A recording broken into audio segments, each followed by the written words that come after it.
प्रश्न वास्तव में बहुत बढ़िया है। केवल श्रावण में ही नहीं, यज्ञ में, अनुष्ठान में, शुभ तिथियों में और देवतुल्य बृहस्पति के दिन में ऐसे कार्य बहुत बार निषेध कहे जाते हैं। निषेधता के पीछे पूर्व काल की सोच है और चिंतन है। पहले ये सारे के सारे कार्य आप किसी एक व्यक्ति विशेष के क्षेत्र में या अथवा उसके दुकान पर, उसके प्रतिष्ठान पर जाके किया करते थे, जहां पर ये काम निरंतर किया जा रहा है और ये आपके शरीर का, चाहे वो क्षौर कर्म हो, चाहे आपके नख विसर्जन हो, या साबुन लगाकर स्नान करना हो, या वस्त्र प्रक्षालन हो, ये जितने भी कार्य हैं, ये अगर आप स्वयमेव अपने घर में अपने ही हाथ से कर रहे हैं तो इसमें किसी भी प्रकार का कोई अवरोध और किसी भी प्रकार का कोई प्रतिबंध नहीं है।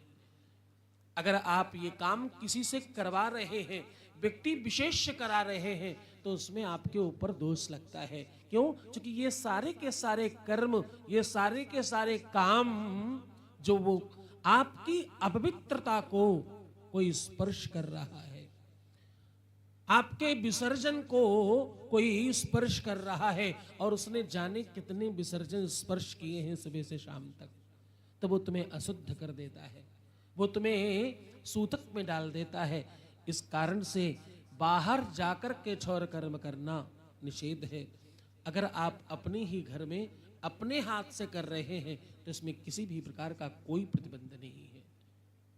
बोलो शंकर भगवान की जय। संगीता देवी हैं सैदपुर से, कृपया खड़ी हो जाएंगे। इनका बड़ा जो भाव है और जो सवाल है, मुझे लगता है आप सबको जानना चाहिए, और ये सवाल और भी लोगों ने कमेंट बॉक्स में जो हमारे पास व्हाट्सएप में भेजा है। गुरुदेव सादर प्रणाम। अभी 15 मई को आपने एक गाड़ी स्कॉर्पियो परचेज किया है, और भी लोगों के ऐसे कमेंट्स हैं जो लोग रिसेंटली बाइक या कोई ऐसी गाड़ी खरीद रहे हैं, उनका निरंतर एक्सीडेंट होता जा रहा है। आपने स्पेशली 15 मई को स्कॉर्पियो ली और उस गाड़ी की लगातार एक्सीडेंट हो रही है, 1-2 बार हो चुका है। इस विषय पे गुरुदेव मार्गदर्शन करें, कैसे सुरक्षित रहें। देखो, सबसे पहले जब भी आप कोई वाहन लाते हो, जब भी आप अपने चलने की व्यवस्था को और दिव्य बनाते हो और अद्भुत करते हो और सुगम और सुलभ करते हो, ऐसे समय पर मुहूर्त का जानना बहुत आवश्यक है। हमारे यहाँ मुहूर्त परंपरा में जब भी हम कोई नवीन कार्य करते हैं, जब भी घर निर्माण करने जाएं, यहाँ तक कि जब बालक का मुंडन, कंक्षेदन, अन्नप्राशन इत्यादि होता है, 16 संस्कारों में हर चीज का अपना एक मुहूर्त है। मुहूर्त देखकर लाया और किया जाता है। वाहन खरीदते समय आपको आपकी राशि के अनुसार, जिसके नाम पर गाड़ी ली जा रही है, जिसके नाम पर वाहन लिया जा रहा है, उसकी राशि के अनुसार मुहूर्त का जानना बहुत आवश्यक है। अथवा ये मंगल और शनि से संबंधित प्रश्न है ज्योतिषीय व्यवस्था पर। मंगल और शनि दोनों ही अगर अनुकूल नहीं हो, वाहन होता तो लोहे का है तो निर्जीव, लेकिन मैं आपको बिल्कुल स्पष्टता से कहूं, कितने सारे ऐसे लोग हैं जिनके घर में सालों साल पुराना कोई वाहन होगा और वो उसे हटाना नहीं चाहते। कहते बड़ा लकी है। हमारे शहर में कितने सारे लोग कि हमारे पास एक प्रिया स्कूटर है, मैं उसे हटाना नहीं चाहता, बेचूंगा नहीं, ये बहुत लकी है हमारे लिए। ये जब हमने लिया उसके बाद हमारी बड़ी उन्नति हुई। तो वो प्रिया स्कूटर, वो लोहा लंगड़ जो है, वो लकी नहीं है, वो लकी मुहूर्त था, उस समय की बलिहारी थी। वो जो काल था ना, वो ब्रह्मांड में जो एक सुई चल रही है, उसका कालखंड ऐसा था, जिस कालखंड में आपने कोई कार्य किया, उस कार्य का उत्तर का प्रत्युत्तर है कि आपकी उन्नति प्रारंभ हो गई। बार बार एक्सीडेंट होना, बार बार आपका कुछ अहित होना, मैं आपको कहूँ ये सूचना है एक तरीके की, एक तरीका का इंडिकेशन है, एक तरीके का लक्षण है। ऐसी स्थिति अगर बार बार आ रही हो, बाबा हनुमान का भोग लगाएं, 3 लड्डुओं को मंगलवार शनिवार 5 बार कम से कम जाकर भोग लगाएं और वहां से हनुमान जी के बाएं पैर से थोड़ा सा सिंदूर लाकर अपनी गाड़ी के बिल्कुल प्रमुख बिल्कुल फ्रंट में जहां उसका इंजन है नंबर प्लेट के ठीक ऊपर एक बढ़िया स्वास्तिक बनाएं और हनुमान से प्रार्थना करें। चलत विमान कोलाहल होई, जय रघुवीर कहत सब कोई, प्रविश्य नगर की जय सब काजा, हृदय राख कौशलपुर राजा। हाँ? ऐसी भावना के साथ, ऐसी मंतव्य के साथ गाड़ी को प्रणाम करें, क्योंकि वाहन जो है ना, वाहन आपको एक जगह से दूसरी जगह पहुंचाने की व्यवस्था है। अब इसको गंभीरता से समझो। एक जगह से दूसरी जगह पहुंचाने की व्यवस्था मतलब अच्छे से बुरी जगह से अच्छी जगह पहुंचाने की व्यवस्था है। इसमें कभी भी तुम तो सनातनी हो, हिंदू हो, तुम्हें तो जरूर मुहूर्त पर ध्यान रखना चाहिए। किसके नाम फलेगी, किसके नाम लेना चाहिए, घर में किसको सूट करती है, ये सब बातें बिल्कुल आवश्यक है। इसको बिल्कुल कपोल कल्पित न समझकर पूरे श्रद्धा और विश्वास के साथ ऐसा करना ही चाहिए। मैंने किताब लिखी है ज्योतिष में ग्रहों का प्रभाव, उसमें अलग से एक चैप्टर है जिसमें इसी संदर्भ में चर्चा है। ऐसा हो हनुमान जी की सेवा करें, बाबा हनुमान की कृपा होगी और ऐसी अव्यवस्था से आप बच पाएंगे। बोले शंकर भगवान की। प्रियंका राजपूत हैं, ऑनलाइन यूट्यूब के माध्यम से देख रही हैं। इनका प्रश्न है, और भी बहुत सारे लोगों का इस प्रकार का प्रश्न है। गुरुदेव, सर्वप्रथम सादर नमः शिवाय। गुरुदेव प्रणाम। मेरे पतिदेव, हमारा आपसी संबंध ठीक है, लेकिन हमारे पतिदेव अन्यत्र कहीं चर्चा करते हैं, बातचीत करते हैं। कृपया मार्गदर्शन करें, कैसे ये सही हो। देखो, ये तो प्रश्न मुझे लगता बहुत सारे लोगों का होगा और इस प्रश्न का जवाब बहुत बहुत गंभीरता से सुनने की आवश्यकता है। वशीकरण एक मंत्र है। तुम वश में करना चाहते हो किसी को, तो गोस्वामी तुलसीदास जी कहते हैं वशीकरण एक मंत्र है, तज दो वचन कठोर। मीठा बोलना शुरू करो। अन्यत्र कहीं बातचीत करते हैं वो बुरे हैं, मैंने मान लिया। थोड़ी देर के लिए मानस बनाओ कि वो बुरे हैं, कोई संदेह नहीं, लेकिन क्या जिससे बात कर रहे हैं उसको 4 पैर हैं, 4 हाथ हैं, अच्छा 4-5 सर है? नहीं, वो अपने ही शरीरधारी कोई हो, जैसा तुम्हारा शरीर है वैसे उनके पास है। तुम्हारे पास मन बुद्धि चित्त सब है। तुम चाहो तो किसी को भी अपना बना सकते हो। अपनों को अपना बनाना कुछ बहुत मुश्किल नहीं है। प्रेम चाहिए, वात्सल्य चाहिए, समर्पण चाहिए, और सबसे ज्यादा बड़ी चीज पता क्या चाहिए? विश्वास चाहिए। रिश्तों में सबसे आवश्यक क्या है? भरोसा। किसी ने कहा कि मैंने तुम्हारे रिश्तेदार को, तुम्हारे बेटे को, तुम्हारे भाई को, तुम्हारे फलाने को वहां देखा और तुमने मान लिया। सत्य हो तो भी नहीं। एक बार विश्वास करके देखो। विश्वास 1 बार 2 बार 3 बार 4 बार टूट सकता है कदाचित, लेकिन बिल्कुल उसी तरह जैसे सत्य हताश हो सकता है, निराश हो सकता है, परेशान हो सकता है, परास्त नहीं हो सकता। तुम्हारा विश्वास परास्त नहीं होगा। पति और पत्नी के बीच के संबंध में कोई तीसरा आ सकता नहीं है, और अगर आया है, मैं आपको अनुभव से बता रहा हूं, अगर आया है, अनुभव मतलब मेरे पास 20 से 25 लाख लोगों की रिसर्च है। मैंने इस पर किताब लिखी। अष्टावक्र गीता में इसका बड़ा अच्छा दर्शन है। मैंने अष्टावक्र गीता को बिल्कुल सामान्य हिंदी भाषा में लिखकर जनमानस को समर्पित किया है। पति और पत्नी के मध्य कोई नहीं आ सकता। ये ऐसा रिश्ता है ना, यहां भाई बहन माता पिता दोस्त यार सब बाहर रह जाते हैं। सबकी पहुंच आंगन तक है, सबकी पहुंच बैठक तक है। पत्नी और पति की पहुंच बेडरूम तक है। 24/7 एक दूसरे के साथ रह सकते हैं, एक दूसरे को समझ सकते हैं। जितना ज्यादा विश्वास होगा, जितना ज्यादा समर्पण होगा, और मैं सत्य कहूं, प्रेम में बहुत ताकत है। भोजन कराना, स्वागत करना, सम्मान करना, बातचीत करना और आओ भगत करना, ये सब प्रेम के लक्षण हैं। और इसमें बहुत सारे लोग बहुत प्रवीण होते हैं और बहुत सारे लोगों को ये काम नहीं आता। एक महत्वपूर्ण बात बता रहा हूं, जिनके भी पति अथवा पत्नी में से कोई एक ठीक ना हो,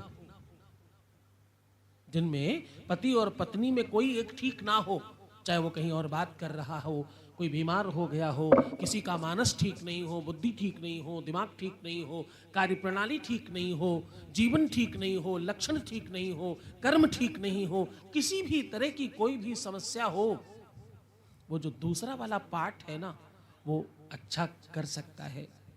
आप उठाकर देखना, अनुभव करके देखना इस बात को। पति पत्नी में कोई एक ठीक ना हो ना, तो दूसरा वाला अपने आप अस्त व्यस्त हो जाता है। दूसरा अपने आप में श्रृंगार से बहुत दूर भाग जाता है, दूसरा सौंदर्यता से बहुत दूर हो जाता है, दूसरा मिठास से बहुत दूर हो जाता है, दूसरा व्यवहार कुशलता से बहुत दूर हो जाता है। अगर ये सारी की सारी चीजें अंदर बनी रहे तो मैं आपको 100% कहता हूं, क्या हिम्मत, क्या मजाल और क्या सामत, क्या स्थिति उसकी, उसके अंदर इतनी क्षमता है ही नहीं कि वो तुम्हें छोड़कर कहीं और जा सके। तुम सबला हो, तुम्हारे अंदर बहुत शक्ति है, बहुत ताकत है। तुम अपनी शक्तियों को रोकर, बिखर कर, संदेह करके और झगड़े करके निकालते हो। आपका पति 5 दिन बाद घर आया, आपको इस बात की खुशी नहीं है कि वो मेरे पास आया है, आपको इस बात का कष्ट है कि 5 दिन में आया है। चिंतन दोनों तरफ बराबर है। 5 दिन बाद आया, इस बात के लिए झगड़ा करो, चलो उसकी ऐसी की तैसी करो, थोड़ा उसको और परेशान करो। वो थक कर आया है, परेशान होकर आया है, यात्रा से आया है, दुनिया भर में जाने कहां कहां गालियां खाई, जाने क्या क्या सुना होगा, सबको नकारता हुआ तुम्हारे तक पहुंचा है। अब तुम भी उसे नकारो, तुम उसे कुछ ऐसा कहो कि वो तुमसे दूर हो, फिर आकर कहना मेरे रिश्ते अच्छे नहीं हैं। प्रेम करो, जो मिल रहा है, जो अच्छी चीज है, उसको ग्रहण करने की कोशिश करो। आज समय मिला है, इस समय को खूब जीवंत करना है। 10 दिन बाद मुलाकात हो रही है, ये तो बड़े स्नेह की बात है।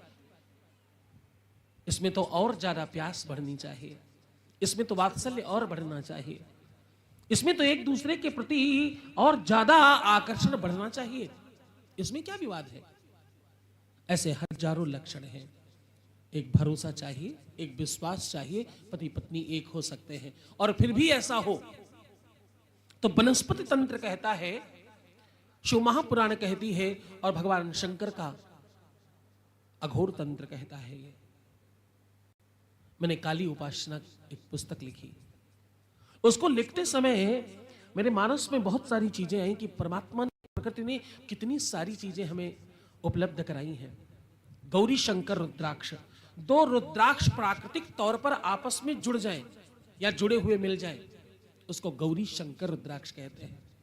2 जिस्म एक जान, दोनों आपस में जुड़े होते हैं 2 पर एक रहते हैं, उन्हें अलग नहीं कर सकते, तोड़ नहीं सकते, वो जुड़े रहते हैं। मैं जो माला पहनता हूं ना, 2 उनमें से एक माला गौरी शंकर वाली है, उसे ध्यान से देखना। उसका एक दाना भी, एक गुड़िया भी, एक मन का भी अगर तुम धारण कर लो तो तुम्हारे पति पत्नी के संबंध और रिश्ते और तुम्हारी आपस की प्रीति अनुकूल हो जाएगी और खूब दिव्य होगा। प्रदोष का व्रत करो, गौरी शंकर रुद्राक्ष पहनो, भगवान शंकर की अर्धनारेश्वर वाली फोटो रख करके उसकी पूजा करो। बस पवित्र रहो, सात्विक सोचो, सकारात्मक चिंतन करो। प्रेम को प्रेम से जीता जा सकता है, झगड़ों से, विवाद से, कुछ उल्टा सीधा बोलकर, ताने मारकर और खूब सारा समय बर्बाद करके। हमारे पूर्वज ऋषि संत कहते थे, किसी भी चीज को तब तक मोड़ना जब तक वो टूट न जाए, टूटने के पहले छोड़ देना। कोई बहुत थक कर हार कर आया है और तुम उसे और परेशान करो, अच्छा नहीं है। प्रेम करो, आदर करो, सम्मान करो। तुम में माँ है, तुम में बेटी है, तुम में एक मित्र है, तुम में एक सहजता है, तुम्हारे अंदर तो इतनी वात्सल्यता है, तुम तो धरती का स्वरूप हो। एक बीज जरा सा डाल दो, तुम वृक्ष बनाकर खड़ा कर देती हो। अन्नपूर्णा तुम में ही तो है। तुम्हारे अंदर लक्ष्मी है, दुर्गा है, काली है, सरस्वती है। अच्छे स्वरूपों का दर्शन करो, वैसा बनकर रहा करो। तुम्हें छोड़कर जाने की हिम्मत किसी में है नहीं।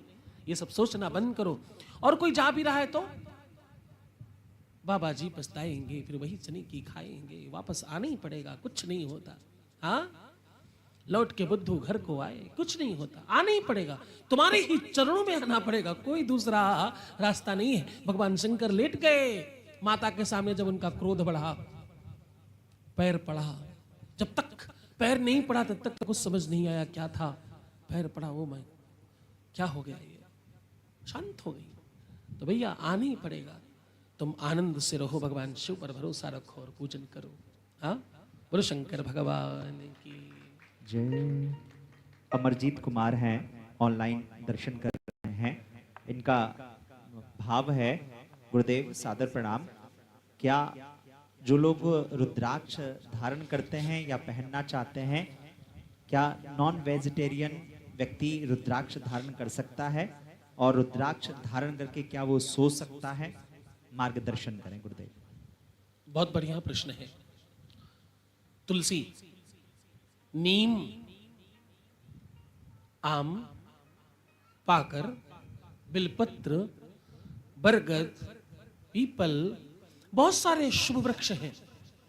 ये हैं क्या? ये वनस्पति है।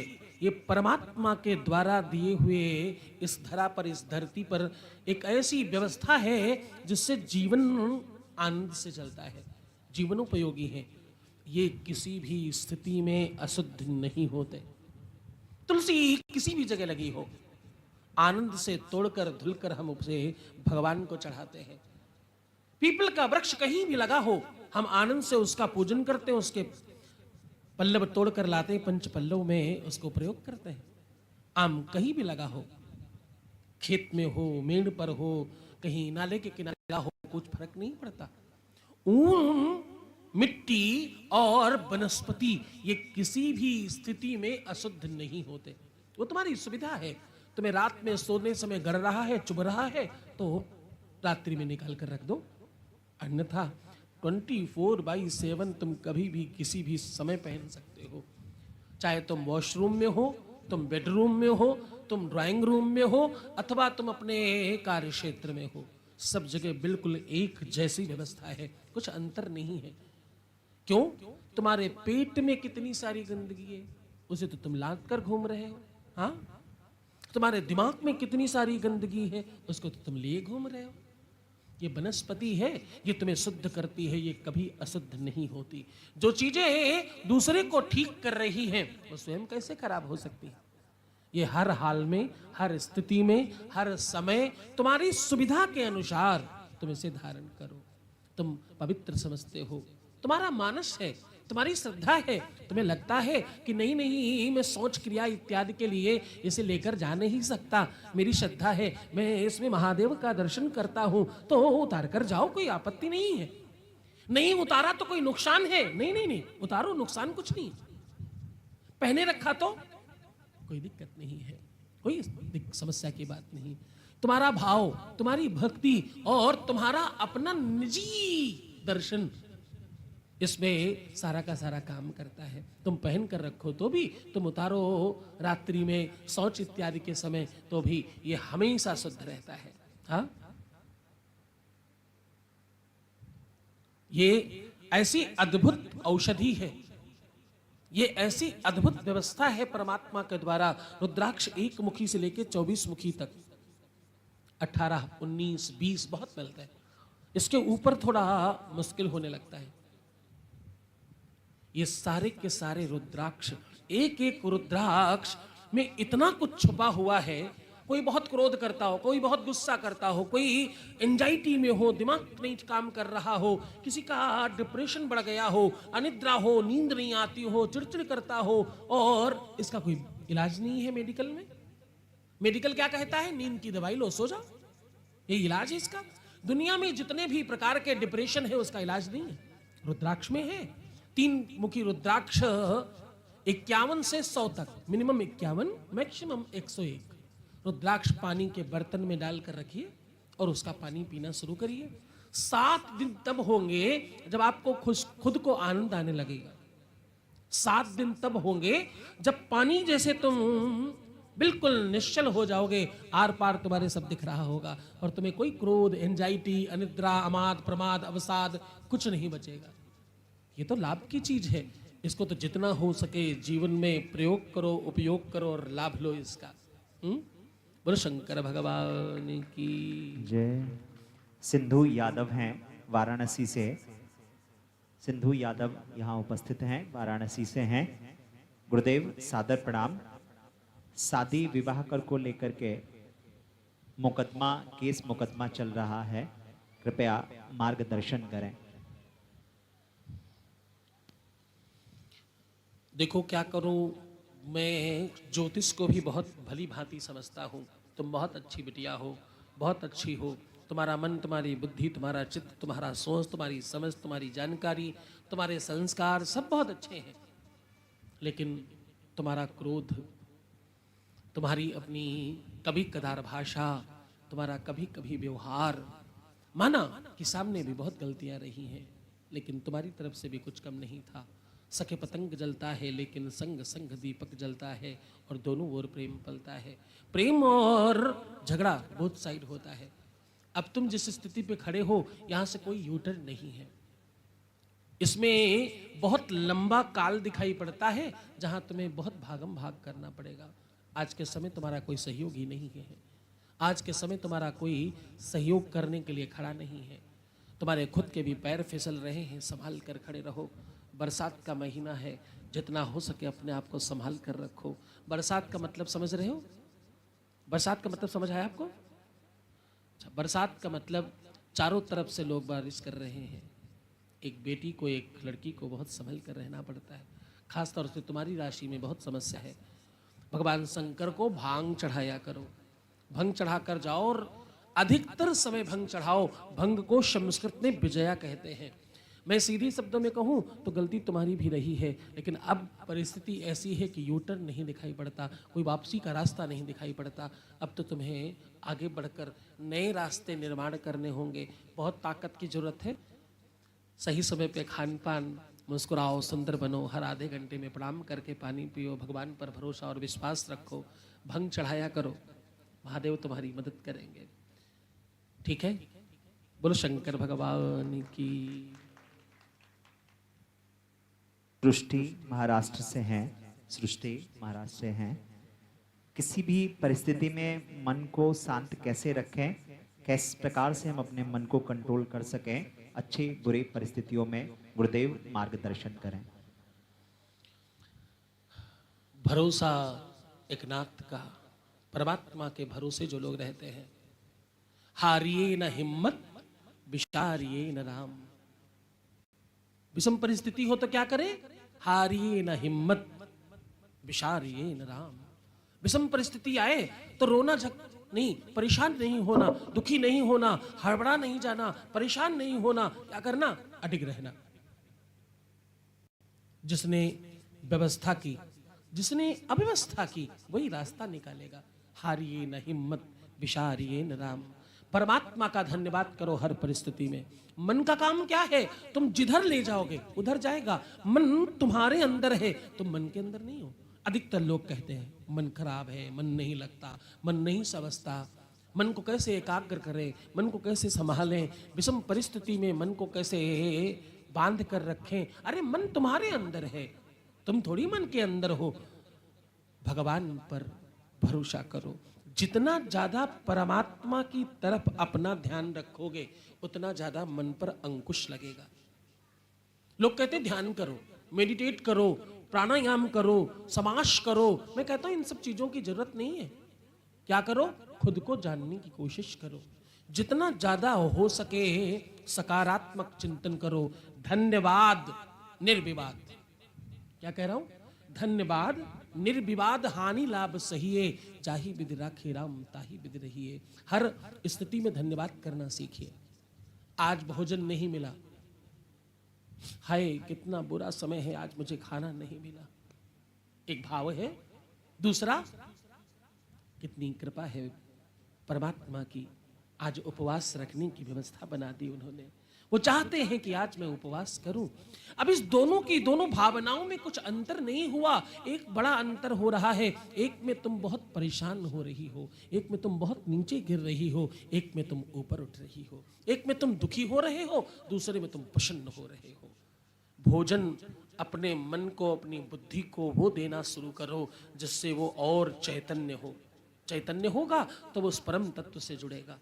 हर परिस्थिति को, हर स्थिति को जीना शुरू करो, काटना नहीं है, हर स्थिति को जीना है, हर स्थिति में आनंदित रहना है, हर परिस्थिति में खुश रहना है।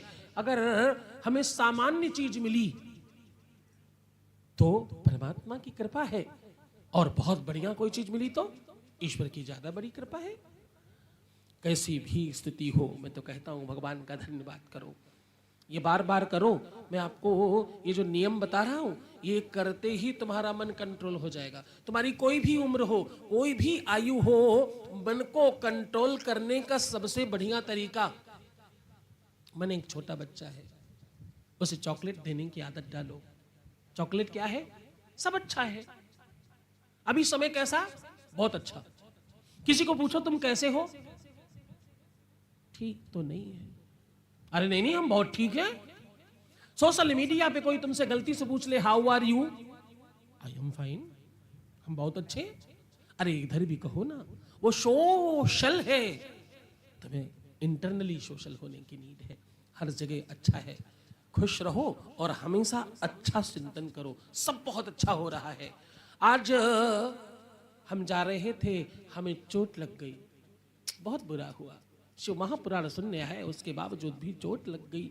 नहीं नहीं नहीं नहीं, किसी बड़े संकट से मुक्ति मिली है। कोई बहुत बड़ा कष्ट आने वाला था, जो इस छोटे से एक कष्ट में निकल गया।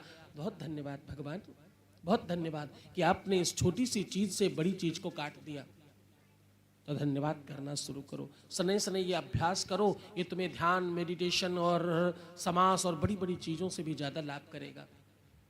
हारिए न हिम्मत विशारिए न राम, हिम्मत हारनी नहीं है और भगवान को विस्मृत नहीं करना है। भगवान है तो क्या फिक्र है, तो फिक्र मत करो। ईश्वर है, भगवान है कि नहीं? जरा सब लोग बोलो, है कि नहीं? भगवान है कहां, किधर है, किधर है? अगर भगवान है तो क्या फिक्र है? मेरे माँ बाप मेरे साथ है, मुझे क्या फिक्र है? मेरा नाथ मेरे साथ है, मुझे क्या फिक्र है? मेरा मालिक मेरे साथ है, मुझे क्या फिक्र है? कोई बड़ी सी अटैची लेकर, खूब धन लेकर मेरे साथ चल रहा है, मुझे क्या चिंता है? अभी चेक काट कर देगा और सब ठीक हो जाने वाला है, मुझे क्या चिंता है? हमारे साथ है भगवान, हमें किस बात की चिंता? मन क्यों खराब करना, मन प्रसन्न करो, आनंदित हो जाओ। जो मिल रहा है वो कृपा है, जो नहीं मिला, कोई काम नहीं हुआ तुम्हारा, तो कुछ खराबी होगी इसमें। ये चीज मेरे लिए अच्छी नहीं होगी। बच्चा कहता आइसक्रीम दिलाओ, माँ बाप कहते हैं नहीं नहीं नहीं बेटा, कल खिलाया था ना, सर्दी लग जाएगी, ये नहीं, ये अच्छी चीज नहीं है, नहीं दिलाता। बच्चा रोए पीटे, माँ बाप बहला कर फुसला कर घर ले जाते हैं। ऐसे ही तुम्हारा मन है, उसे बहलाओ, उसे फुसलाओ, उसे समझाओ, जो हो रहा है वो बहुत अच्छा है, ऑल इज वेल, सब अच्छा है। सकारात्मक सोचो, बढ़िया चिंतन करो, हमेशा परमात्मा का धन्यवाद करो। इससे अच्छा समाधान पूरे विश्व में कहीं नहीं है।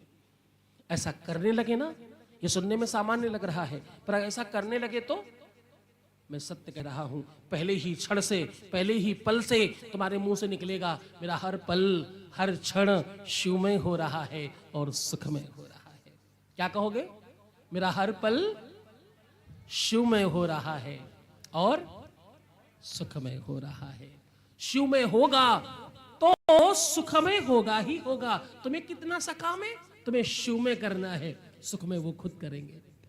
फिर मन, बुद्धि, चित्त, आत्मा, सब ये बड़ी छोटी छोटी चीजें हैं, वो तो बहुत बड़ी शक्ति है ना। शिवमय करो, सुखमय होगा। बोलो शंकर भगवान की। जय। यूट्यूब के माध्यम से जो लोग भी देख रहे हैं, बस 2 प्रश्न और पूज्य गुरुदेव के समक्ष रखा जाएगा। बाकी आप सब लोग चिंतित ना हो, आपके जो भी प्रश्न हैं उसे कल के सत्र में निश्चित रूप से गुरुदेव के समक्ष रखा जाएगा। इसलिए आप सब लोग जो भी अपना कमेंट लिख रहे हैं लिखें। आपके कमेंट्स के लिए कल पुनः प्रयास रहेगा कि कल पूज्य गुरुदेव आपका मार्गदर्शन करें। किरण सिंह हैं सैदपुर से। गुरुदेव अपने परिवार और शरीर से बहुत ही परेशान रहते हैं, पारिवारिक जनों से भी, शरीर से भी। गुरुदेव मार्गदर्शन करें, किस प्रकार से हमारा जीवन अनुकूल हो। शारीरिक रोगों को ठीक करने के लिए महादेव के पास एकाधिकार है।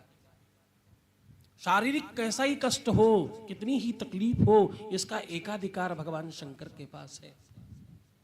हमारे ये सब आगे वाले बच्चे ये कहते हैं, शंकर कहे से शंकर कहे तो संकट कटे। कैसा ही संकट हो, वो शारीरिक हो, वो मानसिक हो, वो आत्मिक हो, सांसारिक हो, कट जाता है। जैसे सूर्य आए तो अंधेरा छट जाता है, वैसे ही भगवान शंकर का नाम लेने से, तुम तो यहीं के रहने वाले हो, तुम्हारे इस नगर के ऊपर बूढ़ेनाथ महाराज का, महादेव का कितनी बड़ी अनुकंप कृपा है। उन पे खूब अच्छे से जल चढ़ाओ, पंचामृत चढ़ाओ, दुग्ध चढ़ाओ, स्नान कराओ, अभिषेक कराओ। श्रावण का महीना है, एक दिन किसी पुजारी को पकड़कर गुर्ज समझते हैं क्या आप लोग? वो जो पेड़ के ऊपर खूब चढ़ जाती, वो जाल जैसा बन जाता है, उसके रस से अभिषेक कराओ। उसी दिन डॉक्टर की छुट्टी, महादेव का क्लास शुरू। उस दिन के बाद तुम्हें दवाई, डॉक्टर के पास जाना और ये जितनी बड़ी प्रकार के झंझावात हैं, ये सब समाप्त हो जाएंगे। बोले शंकर भगवान की जय। संगीता देवी हैं, गुरुदेव सादर प्रणाम। और ये इनका प्रश्न गुरुदेव कई और भी लोगों ने प्रेषित किया है कि हमारा जो एग्जाम है बच्चों का, उन बच्चों का जो एग्जाम है उसके जो रिजल्ट आते हैं, चाहे कैसे भी कंपटीशन के एग्जाम हो, चाहे कॉलेज के एग्जाम हो, चाहे कोई भी एग्जाम हो, बस 1 से 2 नंबरों से रह जाता है। सरकारी नौकरी की तैयारी कर रहे कई सारे छात्रों ने भी गुरुदेव यही अपना भाव रखा है। कृपया मार्गदर्शन करें। ये सच में बहुत अच्छा प्रश्न है, खासतौर से विद्यार्थियों के लिए जो बड़ी तैयारी कर रहे हैं, जो किसी बड़े एग्जाम की तैयारी कर रहे हैं। ऐसे कितने लोग हैं जो 100 में 98, 99 तक पहुंचकर नीचे आ जाते हैं। ऐसा आने के 2 बड़े कारण हैं। पहला ज्योतिषीय कारण है, कुंडली में शनि और मंगल एक साथ हो, बृहस्पति और बुध एक साथ हो, अथवा चंद्रमा और शनि एक साथ हो। पंचमेश जो 5th हाउस का मालिक है वो डैमेज हो या खराब हो गया हो, ऐसी स्थिति में आप अपने गंतव्य तक, अपने मार्ग को प्रशस्त करने की व्यवस्था में हमेशा बहुत थोड़े से नंबरों से रहकर वापस आ जाते हैं। और इसका समाधान भी बहुत सरल है। इसका आध्यात्मिक एक चिंतन है, वो जान लेना चाहिए, फिर समाधान आनंद से होगा। जब भी तुम्हारी यात्रा कंप्लीट होने के बिल्कुल थोड़ी सी दूर पर रह जाए तो तुम्हें समझना चाहिए किसी न किसी स्तर पर तुम्हारा आत्मविश्वास बहुत स्पष्ट नहीं है। जो कोई नशा कर रहा हो, गंभीरता समझना, कोई नशा कर रहा हो, कोई संगति अचानक बदल गई हो किसी की, पहले कल तक बहुत अच्छे थे और अचानक किसी के साथ जाने आने लगे और सब खराब कर बैठे, कोई अचानक अपने घर से कहीं चला गया हो, या कोई अपने गंतव्य पे पहुंचते पहुंचते बिल्कुल थोड़ी सी दूर पर रह जाए। ये बिल्कुल उस प्रकार से है जैसे एक यात्री बहुत दूर तक गया और फिर उसे लगा अब पता नहीं और कितना चलना पड़ेगा, क्यों ना वापस चले। अभी हमारी हिमाचल प्रदेश में कथा थी, आपके शहर से कुछ लोग गए, बड़ी दुर्गम जगह थी, रात्रि का समय, लाइट थी नहीं, बिल्कुल वहां पहुंच गए, कुछ 1-8 किलोमीटर का रास्ता शेष बचा तो आपस में मंत्रणा करने लगे, क्यों ना वापस चलें, बहुत गड़बड़ जगह है, पता नहीं आगे कहाँ जाना होगा, पहुंचेंगे कि नहीं, मतलब हम बहुत लंबा चल चुके हैं, 500 में 480 किलोमीटर चल चुके हैं, बस जरा सा बचा है। वो जो जब लास्ट बचता है ना, बस उसी समय तुम्हारे आत्मविश्वास की और परमात्मा पर, इष्ट पर, अपने गुरु पर विश्वास की आवश्यकता होती है।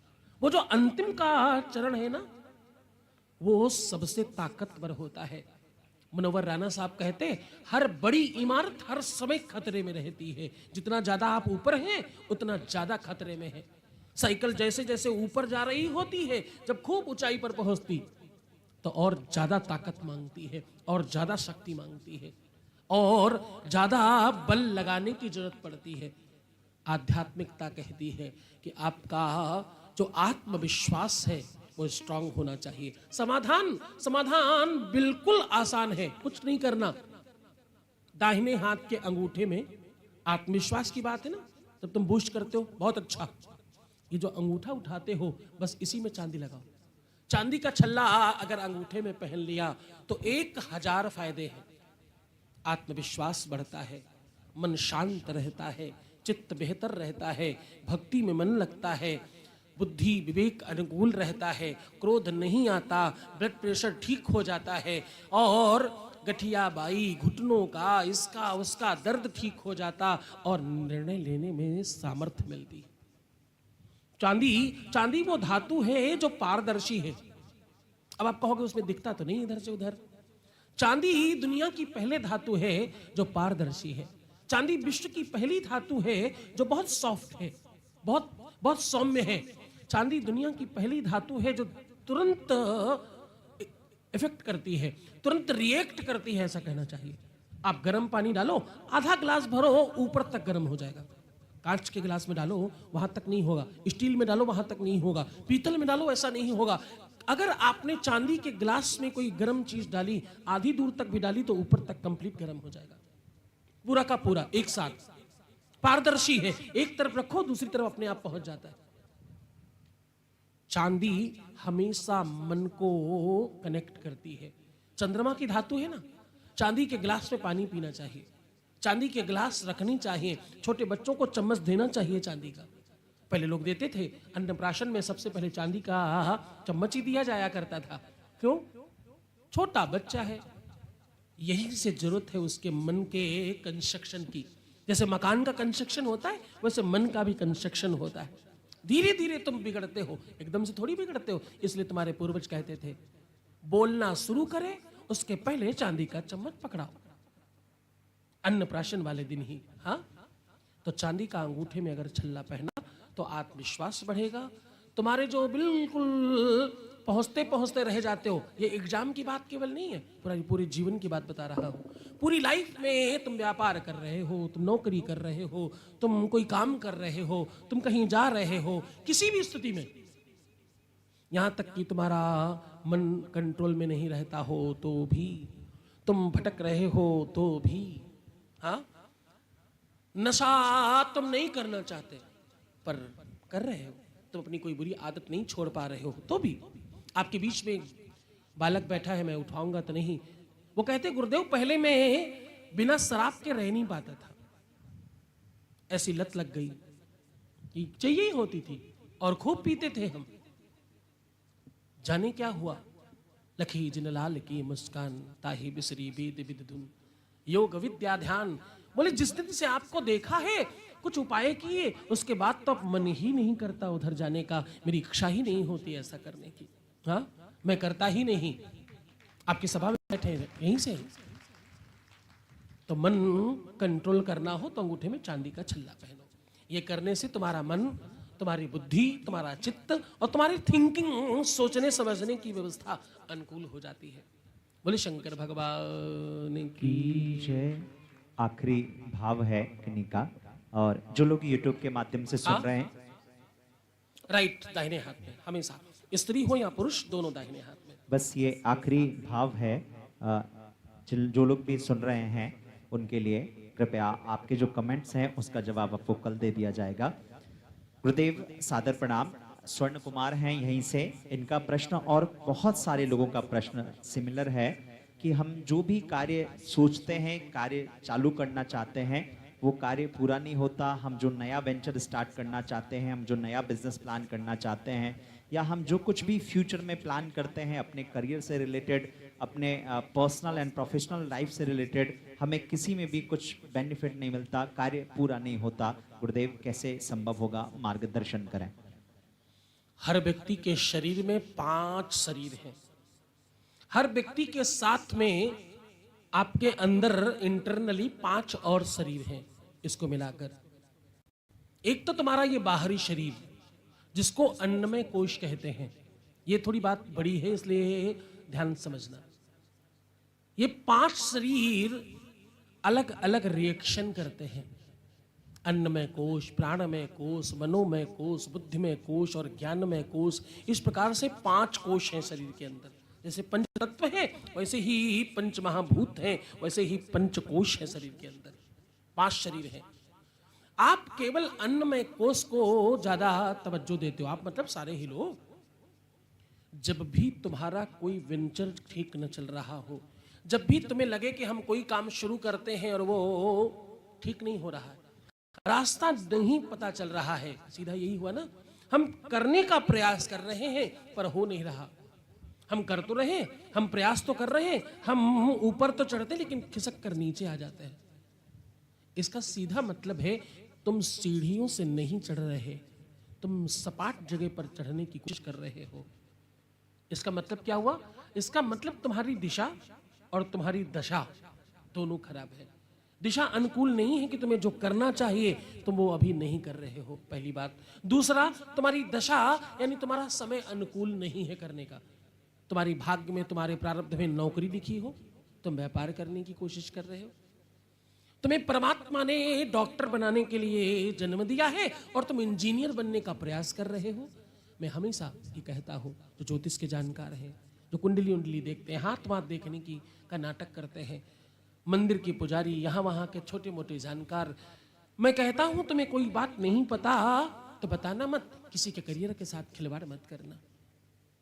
न जाने तुम्हारी छोटी सी ही कही हुई बात, तुम्हारा छोटा सा परामर्श किसी के जीवन को परिवर्तित कर सकता है। तुम जो कर रहे हो वो तुम्हारे लिए अनुकूल नहीं है, इसीलिए नहीं हो पा रहा। ये बिल्कुल यहां तक तो स्पष्ट है। तुम जो कर रहे हो, अगर मैं कोई काम कर रहा हूं और मेरे से नहीं हो रहा, या तो मुझे आ नहीं रहा है करना और या तो वो चीज मेरे लिए है नहीं। ये इतना स्पष्ट है। अब दूसरा पहलू है कि हम करें क्या। हमने एक नहीं अलग अलग अलग अलग काम किए हैं, कई सारे काम किए, उसके बाद भी हम सफल नहीं हो पा रहे हैं। तुम्हारी दशा ठीक नहीं है ना, तुम्हारा समय ठीक नहीं है। ऐसी परिस्थिति में तंत्र मंत्र किया कराया और नजर का बड़ा दोष है। जो लोग कहते तंत्र मंत्र नहीं होता, जो लोग कहते भूत प्रेत नहीं होता, जो लोग कहते किया कराया नहीं होता, मैं उनको कहूंगा भैया तुम्हारे आसपास कोई लौकी का या कद्दू का पेड़ हो तो उसको उंगली दिखा कर देखना। क्या करना? उंगली दिखाना ऐसे। फिर दूसरे दिन जाकर उसे देखना वो मर चुका होगा। लक्ष्मण परशुराम जी से कहते, यहां कुम्हड़ बतिया को नाही जे तर्जनी देखे मर जाही। ये अग्नि तत्व की उंगली है। केवल दिखा देने मात्र से दूर वृक्ष में, पेड़ में लगा हुआ फल, लगी हुई सब्जी कैसे सूख जाती है और कैसे मर जाती है। सब होता है, सुख है, दुख है, रात्रि है तो दिन भी है, अच्छी चीज है तो बुरी चीज भी है, शुभ है तो अशुभ भी है, अगर मंत्र है तो तंत्र भी है, देवता है तो राक्षस भी है, व्यवस्थाएं सारी हैं। तंत्र में हमेशा बुरा करना बड़ा आसान है, बहुत इजी है। किसी को नुकसान पहुंचाना इतना आसान है कि आप सोचो मत, बिल्कुल इतना सा काम है। मैं फिर आपको कहूं, मैंने काली उपासना और उपासना पद्धति पर 2 किताबें लिखी, उसे पढ़ना चाहिए तुम सबको, उसे लेना चाहिए।